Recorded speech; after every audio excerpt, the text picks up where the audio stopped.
Okay, hello everyone.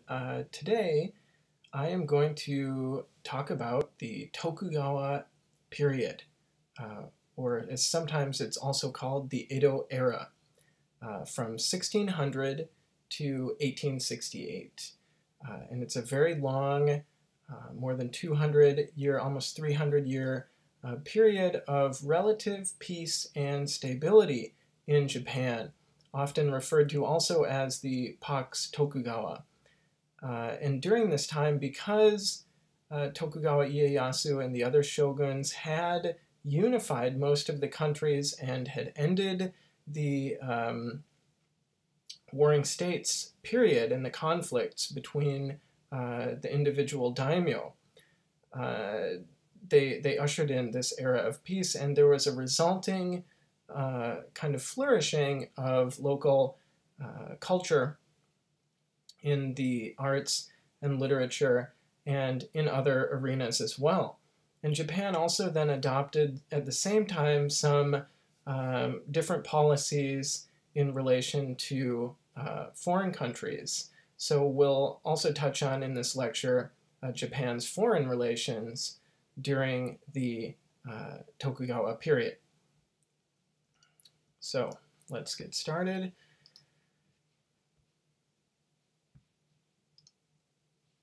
Okay, so here is a picture of the famous Wave Off of Kanagawa, by the way, and a woodblock print, ukiyo-e, that is very famous from the Tokugawa period.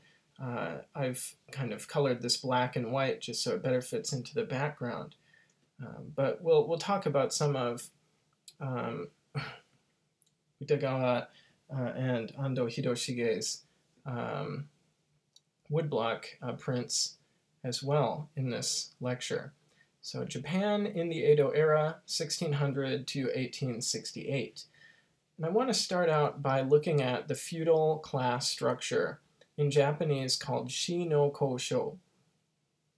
Shi meaning warriors or samurai, no referring to noka or farmer, and ko referring to artisans, and this would be like, the Chinese character would be like to make something or construct, to craft something, and sho, this is a shogyo, shobai no sho, referring to merchants. And society was divided into this shi-no-ko-sho, this four-tiered class structure in the Tokugawa period. Now, this wasn't the first time that society was divided in this way in Japanese history. It just became much more solidified and rigid and fixed in the Tokugawa period. And looking at some of these classes then, so the samurai, for instance, the shi, they were up toward they were at the top. If we just think of it as four tiers, they would be at the top, but they only comprised about 6 to 7% of the population. They were required to live in special areas, and they received a stipend, usually a payment in rice, and it was a fixed stipend that did not change in amount regardless of how prices of other goods fluctuated. So this causes some problems later and causes some samurai to fall into poverty. Farmers were by far, and peasants were by far the greatest in number in society at this time, comprising nearly 80% of the population. There were strict regulations for the farmers as well. For instance, they could not have weapons, and moving around was also prohibited. So it was determined where they could live, and they had to stay in that fixed determined residence. And no travel without permission. It was regulated what kind of clothes they could wear and what food they could eat. So it's society at this time becomes highly structured and regulated. And then artisans and merchants, these would be a growing class of people at this time called the chonin. There should be a little yokobo over this o, townspeople, and kind of symbolic of increasing urbanization as well. And they would provide especially services to the samurai. Now, of course, there were exceptions to this class structure, and there were in reality much more than 4 tiers, as we'll see in a minute. Some exceptions were court aristocrats, kuge, priests and nuns, so and ni, and also untouchables, or so-called untouchables, usually called eta or hinin, who would engage in practices and jobs, or professions, I should say, that were regarded by Buddhism and Shinto traditions as being for some reason unclean, for instance, because they engaged in butchery of animals, for instance, or tannery, or even executions in some cases. But it could also just include performers, homeless, and many others who are at the lowest rung of society and were the poorest in society. And Eta and Hinin were forced to live outside of main towns in separate communities called buraku. And this is the origin, and they would be like ghettos essentially, and this is the origin of the term burakumin, which later then acquired very discriminatory nuances and overtones. So as I mentioned, Buddhist priests, actors, artists, sometimes, and then as well, people living on the fringes of what was at that time the Japanese state, basically. Ainu in the north, and Ezochi and Ryukyu in the south, but they were their own separate kingdom, the Ryukyu Okoku, and they had relations with both Japan and China, but especially with kind of secret relations with Satsuma Han, which is present-day Kagoshima, and the ruling clan there, the Shimazu. And Satsuma wanted to have exclusive relations with them to try to benefit from trade, because Satsuma was a bit antagonistic of the Tokugawa Bakufu. But that will become more of an issue toward the end of the Tokugawa period. As I mentioned, 80% of the population was right around here, 6 to 7% of the population, samurai right here. But then look, we have daimyo, shogun, court nobility, the emperor, who is just not the actual ruler, but kind of a figurehead. So in reality, the shogun would have been at the top. And then down here, as I mentioned, so-called eta and hinin, or the untouchables. And here's a writing from Tokugawa Ieyasu, kind of elaborating on how he envisions this class structure in society. Once, Lord Tosho Ieyasu conversed with Honda, Governor Sado, on the subject of the emperor, the shogun, and the farmer. The true master of the way of the warrior is one who maintains his martial discipline even in time of peace. So this would be like the idea of bunbu, of practicing learning, like bun. So this would be bun, the Chinese character, and bu for bushido or bujutsu, and this would be for fighting. So the samurai was expected to kind of maintain both of those ideals. The farmer's toil is proverbial. He selects the seed from last fall's crop and undergoes various hardships and anxieties through the heat of the summer until the seed grows, finally to a rice plant. The rice then becomes the sustenance for the multitudes. The artisan's occupation is to make and prepare wares and utensils for the use of others. The merchant facilitates the exchange of goods so that the people can cover their nakedness and keep their bodies warm. So, in other words, he envisions society is connected first, and second then that everybody relies on each other, kind of. But what this does at the same time is it kind of beautifies these professions, and it encourages people to stay in their place and stay in their class and not move around. You know, if you're a farmer, hey, life might be really hard for you, but you know what, you've got a really great, important job, you know, kind of giving the farmer a pat on the back, like, good job for supporting us, etc. But no actual attempts are made to improve the daily lives of the farmers through this system. I want to talk a little bit more then about the position of the samurai, and this will be going into more detail then in regards to the daily life in society in Tokugawa. Um, Samurai of low rank were often actually not able to get by simply on the government stipend, which, as I mentioned, remained at a fixed rate regardless of price fluctuations. And many were also simply out of work with no major fighting going on now during this era of relative peace. So many would take on new jobs and pastimes. They weren't supposed to really have other sources of income, but they would supplement their income on the side out of necessity. And one example I like to point out is that of Hiraga Gennai, who lived between 1728 and 1780. He was born into a low-rank samurai household and trained in Honzōgaku, which was basically a natural history study of medicinal plants. And he later took up Dutch learning, referred to as Rangaku. He became a physician, painter, inventor, writer, and satirist. So he's really a kind of a Renaissance man, doing a little bit of everything. He invented a static electricity generator called the erekiteru. So he was an inventor. It's kind of like the Thomas Edison of Tokugawa Japan.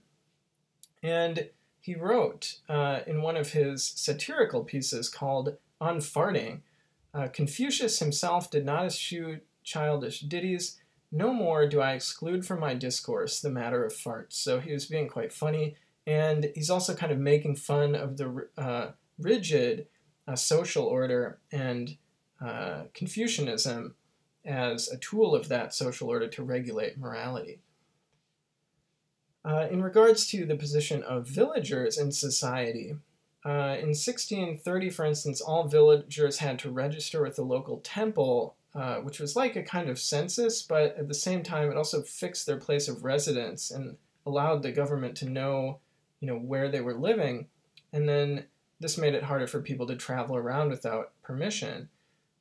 Positions as well became hereditary, so this makes it, basically impossible to, makes upward or social mobility impossible, and then the Bakufu collected taxes from villages, not families or individuals. So the smallest unit in society really at this time is basically the family, not the individual, but taxes as well. The lives of the daily villagers, anyway, were very much linked to their community through this taxation system as well.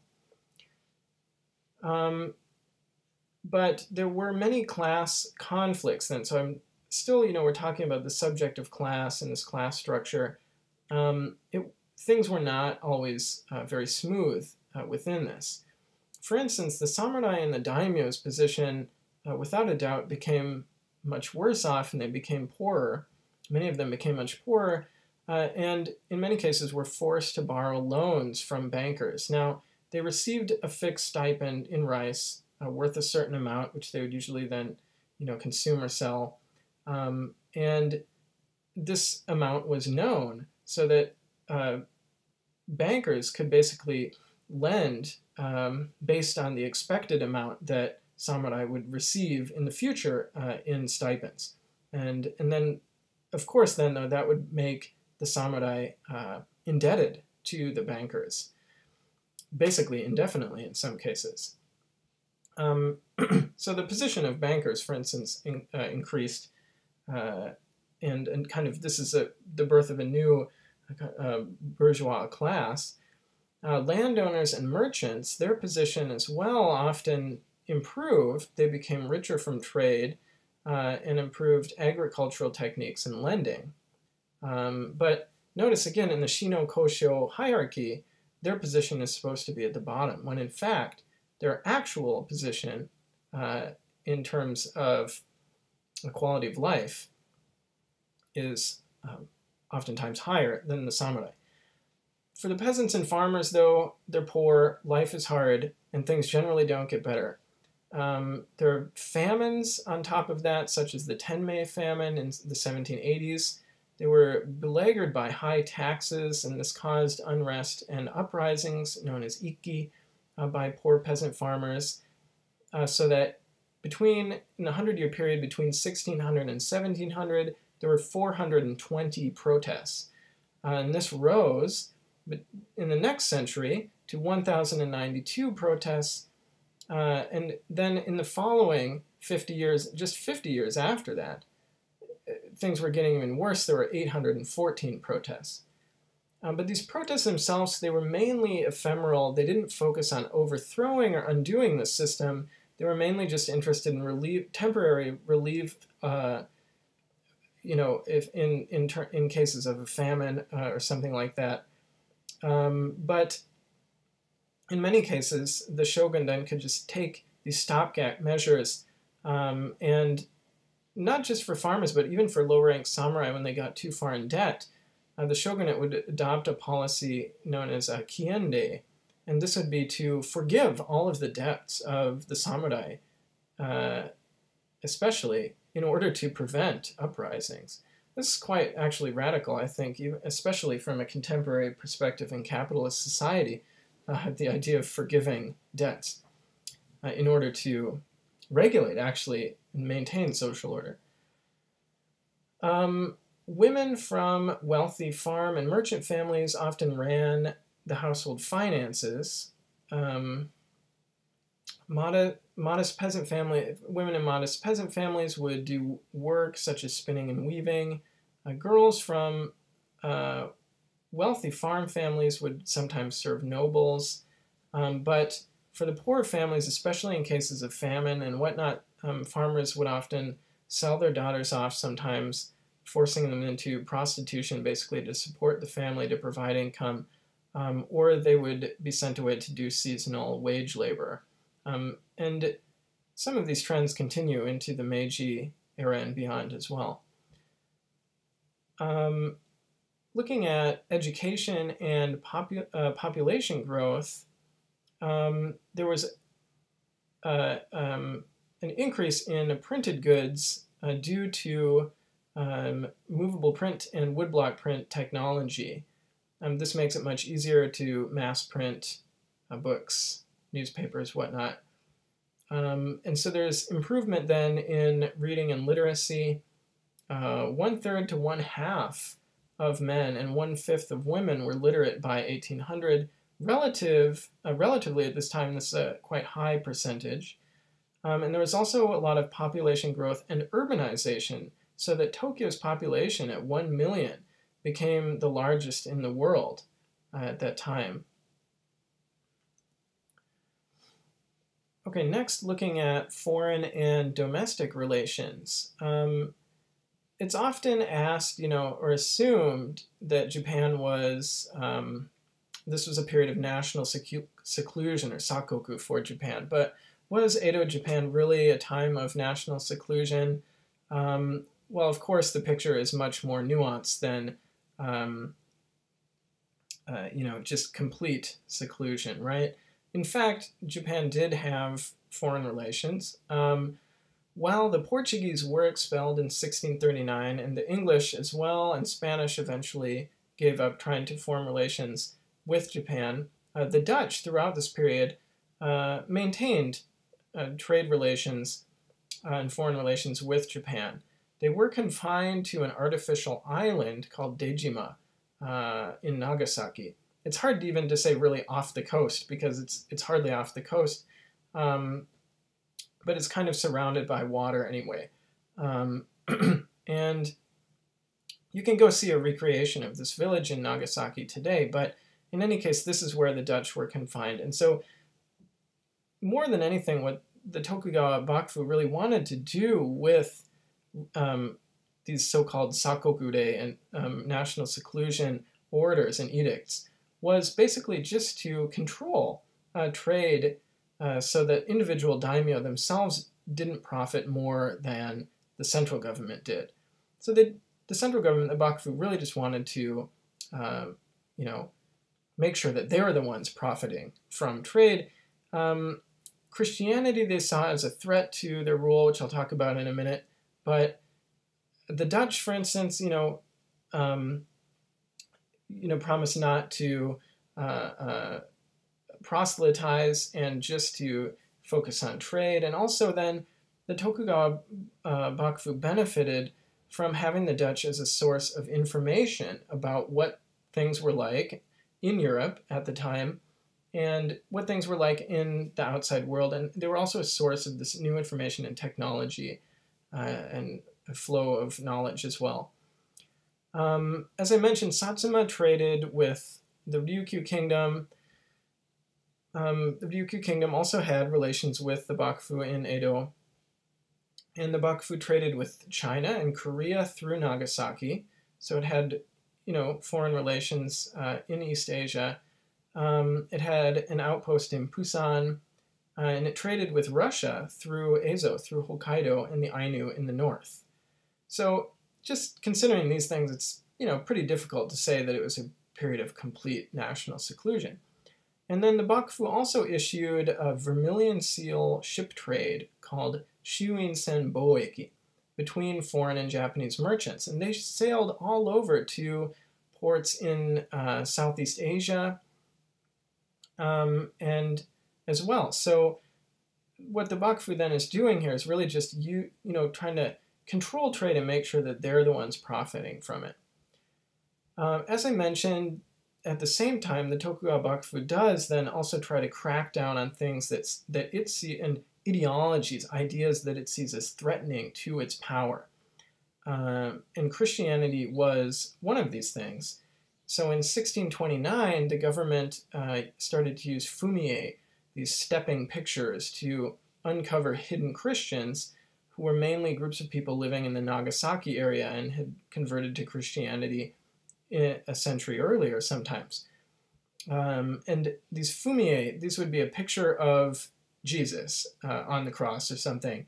And the shogunate's men would require people to come and step on this picture of Jesus, which for believers, for these hidden Christians, for some of them, this would just have been like blasphemy, right? And they couldn't do it. So this was a way of uncovering these hidden Christians.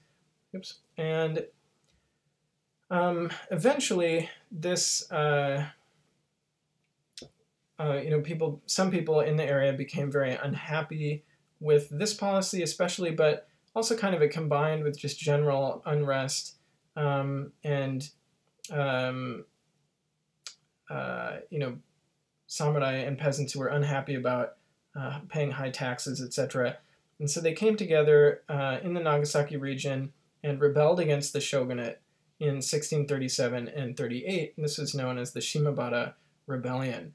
But the Tokugawa Bakufu sent, and responded with overwhelming force, sent 125,000 troops, and killed at least 37,000 of the rebels. And this included, women and children as well, and just massacred people. Killed the leader, Amakusashido. He was beheaded. And then the prohibition against Christianity was tightened even further after this. So this is, kind of one of the so-called Sakokure. This is specifically the Edict of 1635, ordering the closing of Japan, addressed to the joint Bugyo of Nagasaki. And it says, for instance, Japanese ships are strictly forbidden to leave for foreign countries. No Japanese is permitted to go abroad. If there is anyone who attempts to do so secretly, he must be executed. If any Japanese returns from overseas after residing there, he must be put to death. If there is any place where the teachings of the Padres, Christianity, is practiced, the two of you must order a thorough investigation. So, in this sense, there is very clearly on the surface, and in a legal sense, very real prohibitions against travel abroad. But as we showed you, the Bakufu itself did have foreign relations. It was mainly, though, just average people and other people, kind of unrelated without the permission of the Tokugawa. That kind of trade and relations was strictly prohibited by death in most cases. Nevertheless, this didn't totally stop people from moving around, especially domestically. The Sankin Kotai system, meant as a method of control initially against the daimyo, in fact promoted travel and led to an improved road system linking the country. And likewise, foreign trade, foreign exclusion, I should say, promoted domestic and interregional trade. So it results in localities developing their own kind of specialities, special foods, special products that there might be demand for in other prefectures that they could trade. So it led to, in a way, kind of a flourishing of these distinct local products. The country was connected through a series of 5 main roads: the Oshu Kaido, Nikko Kaido, Koshu Kaido, Nakasendo, and Tokaido, which then most people would travel over. There was more time for certain people, Hiraga Gennai and samurai, who were kind of out of work and had to supplement their incomes through other practices, but at the same time still received a basic stipend. They would have some more time maybe, and especially also, merchants and people who are profiting from money lending, etc., and trading. And there's a rise of a leisure and kind of early capitalist class and a bourgeois cultural developments. And some of this interconnectedness, this travel, people having free time, and leading to also tourist culture, was depicted in woodblock prints, and I mentioned Utagawa Hiroshige and Katsushika Hokusai earlier. And Hiroshige especially, for instance, painted 53 stations of the Tokaido Road and a view of Edo, and depicted life and travel all over Japan, and the various, what things were like also in the various regions, and daily life, trade, commerce, class distinctions. All of these things are also pilgrimage culture depicted in some of these woodblock prints. And increased travel and interconnectedness was also depicted in, but the work itself is also a product of the social background. Matsuo Basho's haiku poetry, and also some of his travel writings, such as The Narrow Road to the North. And here's a visitor, Engelbert Kampfer, a visitor to Japan, a German doctor who wrote of his observations of the country, and this relates to this kind of travel and movement that I talked about in the last slide. The country is populous beyond expression, and one would scarce think it possible that, being no greater than it is, it should nevertheless maintain and support such a vast number of inhabitants. The highways are in almost continuous rows of villages and boroughs. You scarce come out of one, but you enter another, and you may travel many miles, as it were, without knowing it to be composed of many villages. And a poem from Matsuo Basho: Another year is gone, a traveler's shade on my head, straw sandals at my feet. So talking about, being on the road, traveling, moving around. I mentioned the woodblock prints of Katsushika Hokusai and Utagawa Hiroshige. The following are some of these woodblock prints. These all come from the woodblock prints of Utagawa Hiroshige at this website here, www.hiroshige.org.uk. And this particular one is from views of Mount Fuji, 36 views of Mount Fuji, Fuji Marsh in Suruga Province. Mount Fuji had a very important role in Japanese mythology, but it kind of started to become a symbol of Japan as well, especially, increasingly around this time. So it's depicted in a lot of, poetry, song, artwork as well. This is an image of Nihonbashi, one of the most important and popular trading areas in Edo. And people you can see are people would come from then all over the country and connect here and meet here at Nihonbashi, carrying different kinds of wares and goods. If you look carefully at this image, it's possible, I think, to a certain extent to discern what, who these groups of people are, what they're carrying. Maybe some wild dogs over here you can see roaming around. This is an image of a road, perhaps Tokaido, I don't know, in Kanagawa. And you can see all these different shops here, some of them selling tea, snacks, and perhaps other things. And they're trying to, you can see the women here who work in the shops trying to actually physically pull customers into their shops. Today in Japanese, we say kyakuhiki to try for the action of trying to get someone to come in your store, and it really means pulling the customer. Well, this is really literally kyakuhiki. You can see, though, people anyway carrying many different kinds of things in their backs. They have traveler's hats on. Here we can see movement of a different kind. This would be someone of higher rank, perhaps someone affiliated, perhaps a daimyo themselves, or government officials. Hard to tell from this picture, but we can definitely see major class distinctions here. Lower classes, who the upper classes didn't even regard as human, are half naked, and this would be typical, just wearing fundoshi and carrying, physically carrying on their backs, on their shoulders, people of the upper class who move around in luxury like this.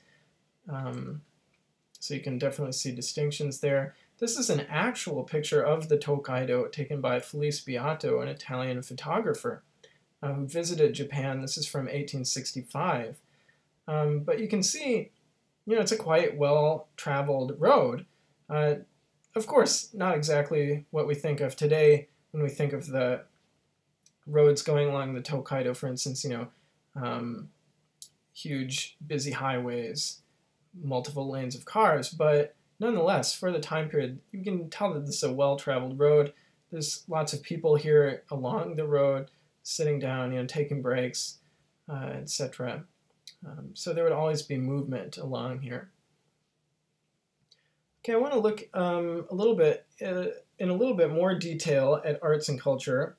We looked at woodblock prints, especially travel, as it was depicted through woodblock prints, but talking about art and literature more generally, there was a flourishing of print culture, as I mentioned, and this fosters a lot more reading and printing of popular texts. So fiction writers like Ihara Saikaku, for instance, became very popular.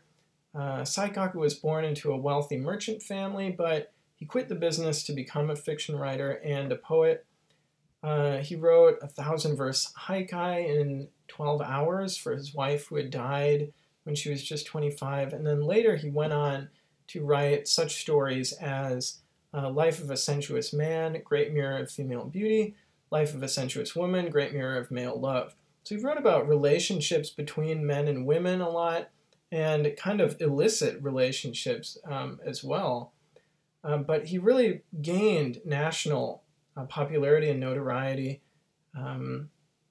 for his stories that were focused on relationships between men and women, but average people as well. Stories of also the floating world, the ukiyo, and stories of people violating the strict etiquette and norms of society, and especially Confucianism. And I'll talk later about how Confucianism was really the defining ideology of the Tokugawa period, and Tokugawa rulers especially, which they tried to kind of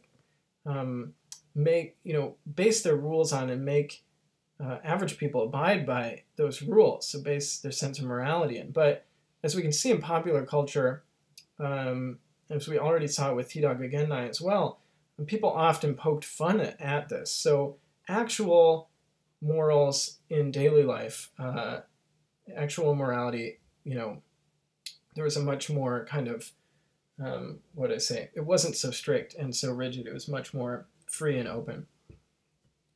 For instance, kabuki was originally served a purpose simply to lure customers into purchasing sex acts. Today we think of kabuki, as some kind of ancient traditional Japanese kind of form of high collar art or something like that. Not originally what it was intended for. And in fact, it originally had female actors, but the Bakufu, acting out of its strict sense of Confucian morality, tried to crack down on kabuki, again, because of its connections to prostitution, and so they outlawed female actors. But this didn't do away with kabuki, as we know. It simply resulted in male actors, called onnagata, in this case, who would act out all of the parts of the women. And it continued this role as well. Bunraku and the plays of Chikamatsu Monzaemon were also very popular, such as his Love Suicides and Tale of the 47 Ronin, or Chushingura, as it's called in Japanese. The Genroku era between 1688 and 1703 especially witnessed a flourishing of popular culture, and increased printing and productivity, as I mentioned, entertainment and elegant pastimes, yuge. So Saikaku and others would write of this floating world, and there were pictures of the floating world as well. And what was the floating world? Well, one person actually wrote specifically about this, Asai Ryoi, in his Tales of the Floating World, and I'll read a section of this. It seems that they call this a sorrowful world, ukiyo, because in all things nothing can be fulfilled, nothing goes as you want it to go. So ukiyo actually means something, kind of transient, and in the past this would have been interpreted as the author originally mentioned, something sorrowful, but this term, the meaning of the term is kind of flipped on its head, playfully flipped on its head, as we'll see in a minute. It's like that saying, scratch the soles of your feet with your shoes still on. You feel an itch, but you can't scratch it. It seems within reach, but you can't reach it. It's such an irritating thing. You are yourself, but you have no control over your body and soul. What a strange thing. Needless to say, in this world there is not one thing that goes as one desires it to. That's precisely why it is called a sorrowful world, the person concluded. So this is a conversation between two people, by the way, about the meaning of ukiyo. And then the author, or the main character, responds, I responded, no, that's not the meaning of it at all. When we live in this world, we see and hear the good and the bad in all things. Everything is interesting, and we can't see more than 1 inch in front of us. It's not worth the skin of a gourd to worry about it. Fretting just causes indigestion. So cross each bridge as you come to it, gaze at the moon, the snow, the cherry blossoms, and the bright autumn leaves, recite poems, drink sake, and make merry. Not even poverty will be a bother. Floating along with an unsinkable disposition, like a gourd bobbing along with the current. This is what we call the floating world. An expert on the subject was impressed at this and exclaimed, that's it. That's it. Truly, that's it. That's it. So this idea of, don't worry about it, don't have a care, just kind of go along, live for the day, that kind of thing. This summarizes this feeling of ukiyo. But I mentioned Confucianism that kind of undergirded the strict social order of the Tokugawa era and Tokugawa rulers especially. There were 3 main philosophies or religions at the time: Confucianism, Shintoism, and Buddhism. And in fact, in a previous talk, I mentioned about how unifiers of Japan would use religion as a political tool. Well, all of these 3 as well competed to win favor with the shogun. They each had their practitioners, and the shogun consulted all of them.